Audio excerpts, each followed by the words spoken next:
Hi! Welcome back to our channel. Today po ay mag-unboxing tayo nitong napakalaki nating package. Isang napakabigat na package.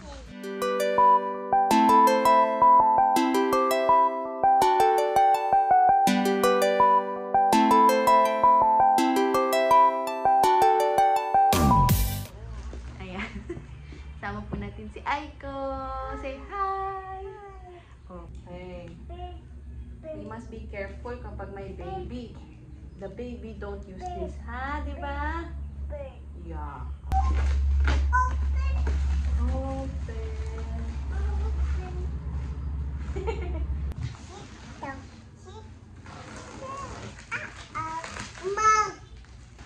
Where's Aiko?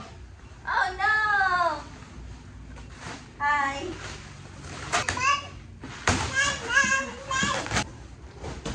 Ito ay ang ating gagamitin sa ating hydroponic set.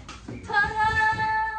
Ang daming holes! 21 holes po ang kasya dito sa ating biniling tuna box. May kasama din siyang cups. So, hindi na tayong problema. Meron nang hati yung cups.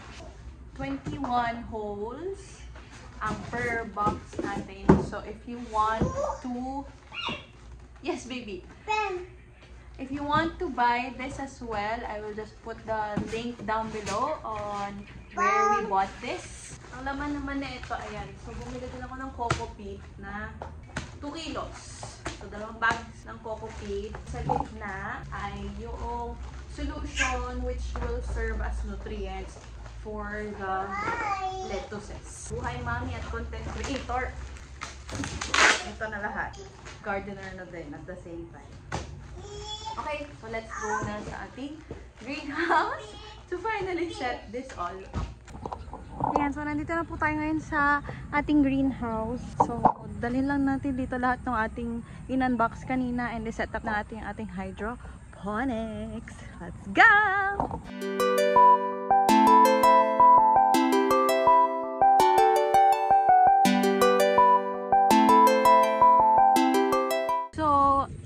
Meron ditong pwesto ng hydroponics pero hindi ko sure kung kakasya yung 2 box. So, baka mag-adjust muna ako ng mga halaman ko dito sa greenhouse. So, yeah! Let's go! I'm so tired!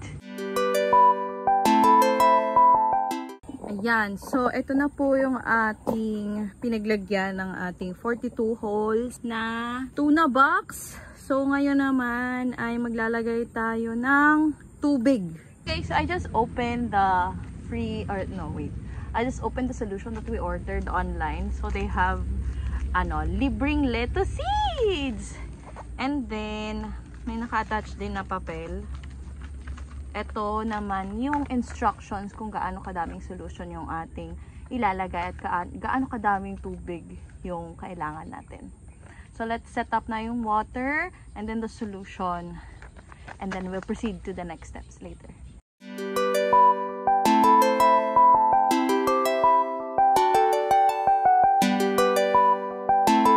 Good morning guys!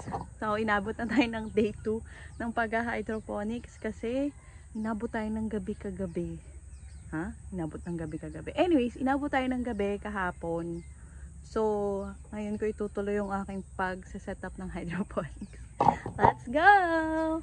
Okay, so nilagay ko na yung takip. Let's see kung aabot na ng 1 inch yung tubig. Kasi dapat 1 inch yung nakalubog.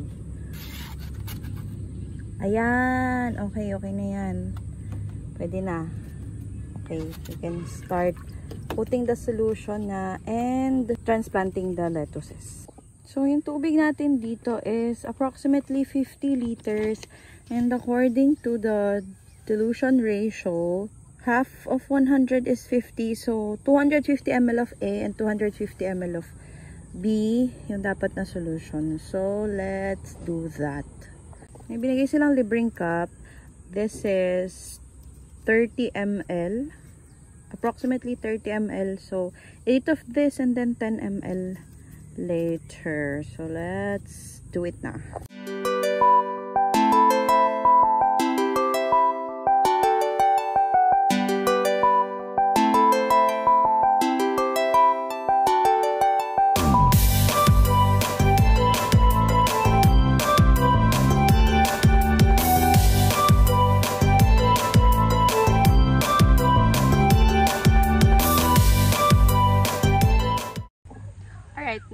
that we're done with the solution, it's time to transplant our lettuces. These are 20-day-old lettuces.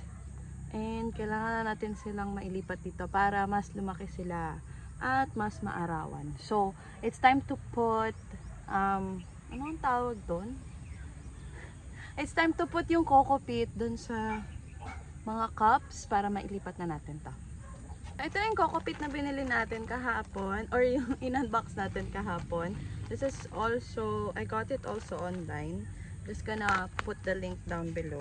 So ito, pure coco peat yung gagamitin natin dun sa ating mga cups. We're gonna fill the cups probably 3/4 na lang. 3/4 ng cup. Okay, so di ba isang bunot lang siya. Gitna. Ayan. O diba? Tapos pwede natin siyang ilagay dyan. Tada! Ganun lang. And then we will do it again and again and again.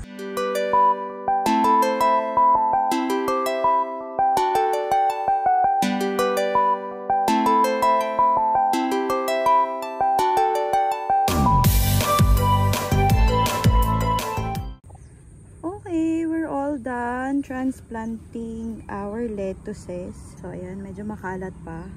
Right now, we're gonna spray lang yung ibabaw para hindi sila tuyong-tuyo kasi kainitan ng araw.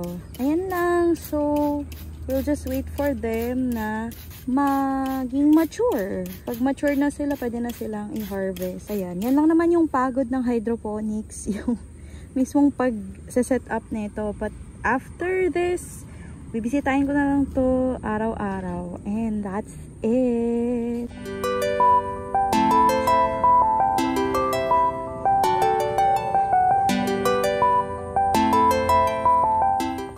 And that's it. We're done setting up. So hopefully ay tumubo sila at ma-harvest na natin soon. So probably in 15 to 20 days we can harvest them na. Thank you so much for watching. If you want any other videos or any other content, please comment them down below. And don't forget to like and subscribe. Bye for now!